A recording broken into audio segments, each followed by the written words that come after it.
आप लोगों का द सोशियोलॉगस चैनल में स्वागत है। आज समाज शास्त्र में हम लोग एक पर्सपेक्टिव है जिसको इंग्लिश में बोला जाता है स्ट्रक्चरल फंक्शनल या स्ट्रक्चरल फंक्शनलिज्म पर्सपेक्टिव, हिंदी में बोला जाता है संरचनात्मक प्रकार्यात्मक परिप्रेक्ष्य। इसके बारे में हम लोग डिस्कस करने वाले हैं कि संरचनात्मक प्रकार्यात्मक परिप्रेक्ष्य होता क्या है और इसके प्रमुख जो विद्वान हैं कौन से हैं और उनकी जो महत्वपूर्ण रचनाएं हैं उसकी भी चर्चा करेंगे। तो सबसे पहले हम लोग समझने की कोशिश करते हैं संरचनात्मक प्रकार्यात्मक परिप्रेक्ष्य से क्या तात्पर्य है। इसमें दो शब्द है, संरचना और प्रकार्य। संरचना को समझ लीजिए, मनुष्य का शरीर समझ लीजिए, और प्रकार्य का मतलब मनुष्य के शरीर का कार्य समझ लीजिए। वैसे ही समाज में जो समाज है वो कई तरह के संस्थाओं से बना होता है। अलग अलग जगहों पे अलग अलग तरह की संस्थाएं होती हैं और उनके कुछ प्रकार्य होते हैं। वो प्रकार्य जो है समाज में व्यवस्था बनाए रखने के लिए होते हैं। जैसे अगर मान लीजिए धर्म एक संरचनात्मक तत्व माना जा सकता है समाज का, और धर्म के कुछ प्रकार्य हैं कि इसके रीति रिवाजों के माध्यम से, तीज त्योहारों के माध्यम से लोगों को एक दूसरे से जोड़े रखना है, एकता बनाए रखना है। तो धर्म एक क्या हो गया, संरचना हो गई। लोगों को एकजुट रखना, उनके एक साथ खान पान ये सब रखना, यह उसका प्रकार्य हो गया। ईश्वर में विश्वास कराना, यह उसका प्रकार्य हो गया। तो संरचनात्मक प्रकार्यात्मक दृष्टिकोण में समाज में व्यवस्था तथा उससे उत्पन्न होने वाले प्रतिमानों का अध्ययन करते हैं। और रेडक्लिफ ब्राउन के अनुसार इस परिप्रेक्ष्य में समाज की सामाजिक संरचना, जिसमें समस्त व्यवहार और आचार सम्मिलित है, वह प्रकार्यात्मक एकता को स्थापित करते हैं और समाज के विभिन्न भाग संस्थाएं सभी एक दूसरे से कैसे जुड़ते हैं इसका अध्ययन करते हैं और उनका आपस में तालमेल किस तरह से होता है जिसकी वजह से आंतरिक एकता स्थापित होती है, वह भी इस परिप्रेक्ष्य का अध्ययन क्षेत्र है। संस्कृति या व्यवस्था की संरचना, जैसे कि विश्वास, भूमिकाएं, प्रथाएं, संस्थाएं कैसे अपनी भूमिका अदा करती हैं, एक दूसरे से कैसे जुड़ती हैं और समाज को कैसे स्थायित्व प्रदान करती हैं, एक समाज को दूसरे समाज से, और समाज के अंदर भी जो तरह तरह के लोग हैं उनको कैसे जोड़े रखती है, इसमें भी संरचनात्मक प्रकार्यात्मक परिप्रेक्ष्य की भूमिका होती है। और इस परिप्रेक्ष्य के जो हमारे सिलेबस का पार्ट है, दो विद्वान हैं, एम.एन. श्रीनिवास और एस.ए. दुबे। तो इसके बाद से हम लोग एम.एन. श्रीनिवास को पहले समझने की कोशिश करते हैं। एम.एन. श्रीनिवास का पूरा जो नाम है वह है मैसूर नरसिम्हाचार्य श्रीनिवास। कई जगह नरसिम्हाचार्य की जगह नरसिम्हाचर भी लिखा रहता है, तो मैसूर उनके नाम में ही है, समझ लीजिए। इनका अध्ययन भी मैसूर में मिलेगा और इनके जन्म स्थान भी मैसूर में है। तो इनका जन्म 16 नवंबर 1916 को मैसूर के कर्नाटक के मैसूर में हुआ था और मृत्यु जो है 30 नवंबर 1999 में बेंगलोर, जो कि कर्नाटक की राजधानी है, वहाँ पर हुआ था। और यह जी.एस. घुरे के विद्यार्थी रहे हैं बम्बई यूनिवर्सिटी में, जहाँ पे जी.एस. घुरे थे। वहीं से इन्होंने एम.ए. एल.एल.बी. पी.एच.डी. पूरा किया और ऑक्सफोर्ड यूनिवर्सिटी से डी.फिल यानी डॉक्टर ऑफ फिलॉसफी वहाँ पे बोला जाता है, वो ऑक्सफोर्ड विश्वविद्यालय से किया। वहाँ पर इनको पढ़ाने वाले शिक्षकों में रेडक्लिफ ब्राउन भी थे, जिन्होंने एक मानव शास्त्र में तरह तरह का और सामाजिक मानव शास्त्र में जो संरचनात्मक प्रकार्यात्मक परिप्रेक्ष्य है उनका बड़ा प्रभाव रहा है रेडक्लिफ ब्राउन का। एम.एन. श्रीनिवास जो है एम.एस. बड़ौदा यूनिवर्सिटी, जो कि बड़ौदा में गुजरात में है, और दिल्ली यूनिवर्सिटी का दिल्ली स्कूल ऑफ इकोनॉमिक्स, इन दोनों ही जगहों पर समाजशास्त्र जो विभाग की स्थापना की वह एम.एन. श्रीनिवास ने की थी, तो इसका श्रेय उनको जाता है। इसके बाद से जो एम.एन. श्रीनिवास रहे हैं, इनका जो दृष्टिकोण रहा है वह संरचनात्मक प्रकार्यात्मक रहा है, क्योंकि इनका मानना रहा है कि इस देश के लोगों को समझने के लिए, इस देश में जो समाज है उसको समझने के लिए प्रत्यक्ष अवलोकन किया जाए, विस्तृत क्षेत्रीय अध्ययन किया जाए यानी फील्ड वर्क भी किया जाए, और क्षेत्रीय अनुभव से ही समझा जा सकता है। यही इनका संरचनात्मक प्रकार्यात्मक परिप्रेक्ष्य में दृष्टिकोण था। और इन्होंने अपने अध्ययन में प्रकार्यात्मक एकता की अवधारणा पर जोर दिया।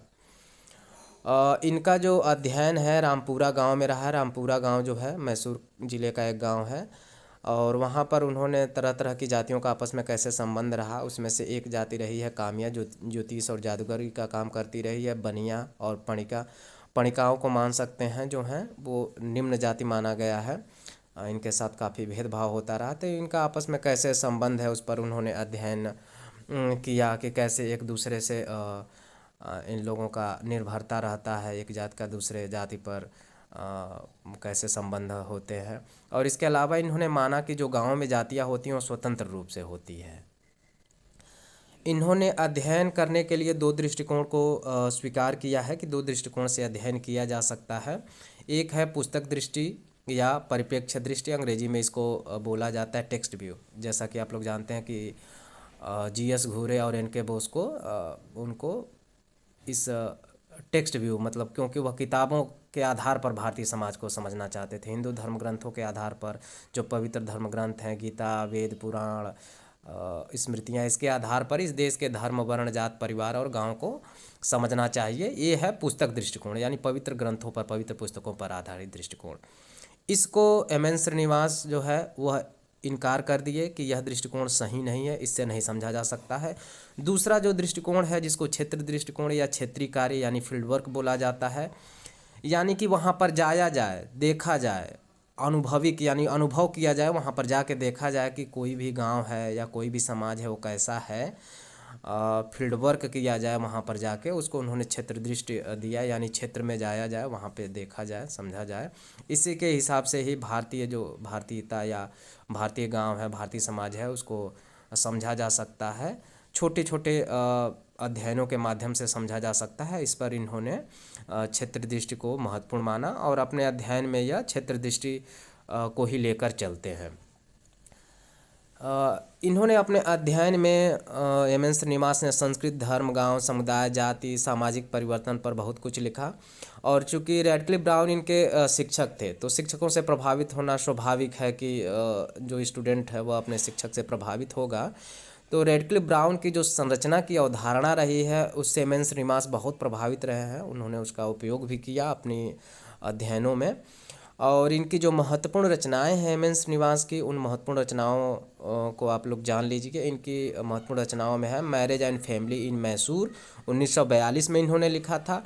Religion and society among the Coorgs of South India, 1952 में लिखा था। यह जो किताब है 1952 वाली, religion and society among the Coorgs of South India, ये हमेशा पूछता है। तीसरी जो किताब है वो है इंडियाज विलेज, 1955। तो इंडियाज विलेज जो है 1955 की, यह भी महत्वपूर्ण है। चौथी जो इनकी रचना है caste in modern India and other stage, 1962 में इन्होंने लिखी। 1966 में इन्होंने लिखा social change in modern India. यह भी याद रखिएगा, social change in modern India कब लिखी गई, 1966 में। द रिमेंबर्ड विलेज 1976 में लिखा। 1980 में इन्होंने लिखा इंडिया सोशल स्ट्रक्चर। 1987 में जो इनकी रचना है the dominant caste and other stage. The dominant caste and other stage अत्यंत ही महत्वपूर्ण है, अक्सर पूछता रहता है प्रभु जाति की अवधारणा किसने दी, इस पर किसने लिखा है, तो एम.एन. श्रीनिवास आप लोग याद रखिएगा। तो dominant caste and other stage 1987 में एम.एन. श्रीनिवास ने लिखी थी। इसके बाद है जो कुछ किताबें हैं, the cohesive role of Sanskritization, 1989, संस्कृतिकरण की अवधारणा भी इन्होंने दी है, याद रखिएगा। 10वीं जो महत्वपूर्ण किताब है on living in a revolution and other stage, 1992 की। 11वीं जो महत्वपूर्ण किताब है village caste gender and method, 1996 में ही एक और किताब इन्होंने लिखी Indian society through personal writings. इनके जो अध्ययनों को 3 महत्वपूर्ण भागों में एक तरह से देखा जा सकता है। बहुत कुछ लिखा है जो महत्वपूर्ण इनके अवधारणाएं हैं उसके आधार पर। पहली जो इनकी अवधारणा है संस्कृतिकरण, अंग्रेजी में संस्कृताइजेशन बोला जाता है। दूसरी जो महत्वपूर्ण अवधारणा है वो है धर्मनिरपेक्षीकरण या लौकिकीकरण, सेकुलराइजेशन, यानी कि चीज़ें कैसे सेकुलर हो रही हैं, कैसे धर्म का जो है महत्व कम हो रहा है और जो भौतिक चीज़ें हैं उनका महत्व बढ़ रहा है, आधुनिकता का महत्व बढ़ रहा है। तीसरी जो इनका महत्वपूर्ण अवधारणा है प्रभु जाति, डोमिनेंट कास्ट।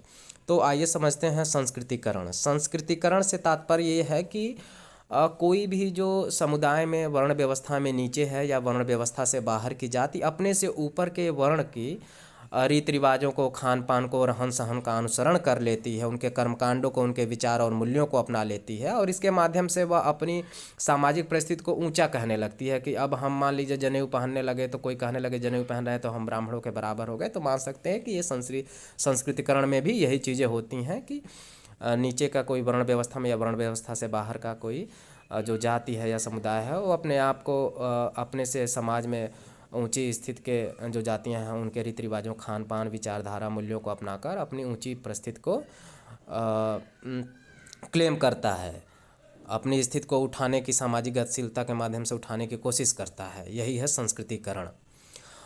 योगेंद्र सिंह संस्कृतिकरण के बारे में कहते हैं कि संस्कृतिकरण अग्रिम सामाजिकरण है, एंटिसिपेटरी सोशलाइजेशन। अग्रिम सामाजिकरण मतलब आगे बढ़ने के लिए ऐसा किया जा रहा है, सामाजिक परिस्थिति उठाने के लिए किया जा रहा है।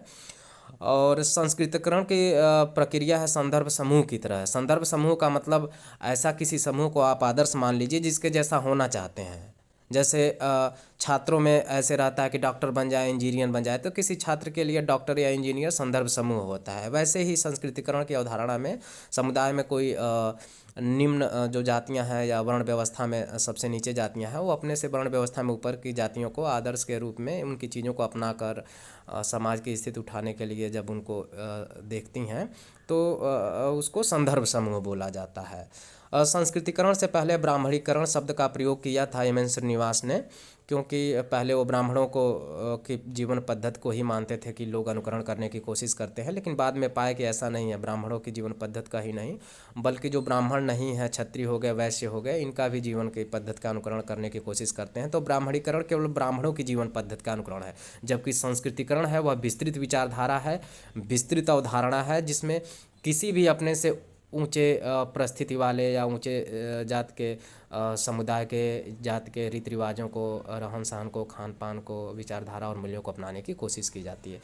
अब है इसके बाद से महत्वपूर्ण अवधारणा प्रभु जाति। प्रभु जात का मतलब समझ लीजिए, प्रभु शब्द से ही जैसे ईश्वर शक्तिशाली है वैसे ही कोई जात शक्तिशाली हो जा रही है। मतलब अब शक्तिशाली होने के लिए या प्रभु जाति होने के लिए क्या चीज़ें होनी चाहिए? उस जात के पास खेती योग्य बहुतायत जमीन का स्वामित्व हो, मतलब उस जात के पास बहुत ज़्यादा खेत हो, बहुत ज़्यादा ज़मीन हो। दूसरा है संख्या का अधिकता हो, मतलब जहाँ पर वो प्रभु जाति है वहाँ पर उसकी अच्छी खासी जनसंख्या हो। अच्छी खासी जनसंख्या होने से उनका वर्चस्व होता है। और इसके अलावा जो है जाति व्यवस्था में उच्च सामाजिक स्थिति हो। साथ में जो है चौथा आर्थिक संपन्नता और राजनीतिक प्रभुत्व हो, मतलब आर्थिक रूप से वो काफ़ी समृद्ध हो, राजनीतिक रूप से सक्रिय हो, उनके एमपी एमएलए ज़्यादा होने लगे। पांचवा जो है पाश्चात्य शिक्षा, मतलब कि मॉडर्न एजुकेशन, आधुनिक शिक्षा और पाश्चात्य शिक्षा में भी उनके लोग जो है बहुत ज़्यादा है।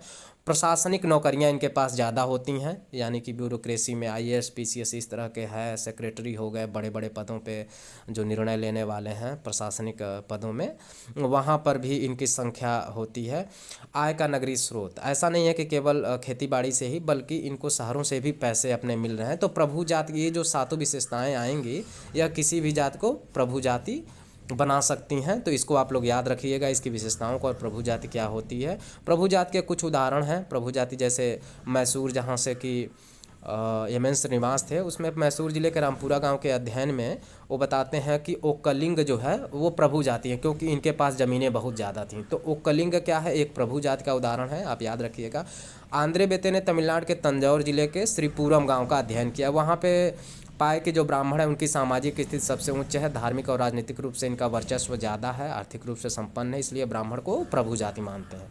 के एल शर्मा ने राजस्थान के 6 गांवों का अध्ययन किया और राजस्थान में जो है वो राजपूतों को मानते हैं कि अपने अध्ययन में कि राजपूत जो है इनके पास राजनीतिक शक्ति और साथ में इनकी संख्या और ज़मीन पे स्वामित्व की वजह से राजपूत जो है राजस्थान में एक प्रभु जाति है। ऑस्कर लेविस उत्तर प्रदेश के रामपुर गांव में अध्ययन किए, वहां पर पाए कि यादवों के पास जो है वह उनमें एकता है, जनसंख्या है और राजनीतिक शक्ति है, इस वजह से वह उनको मानते हैं कि प्रभु जाति हैं।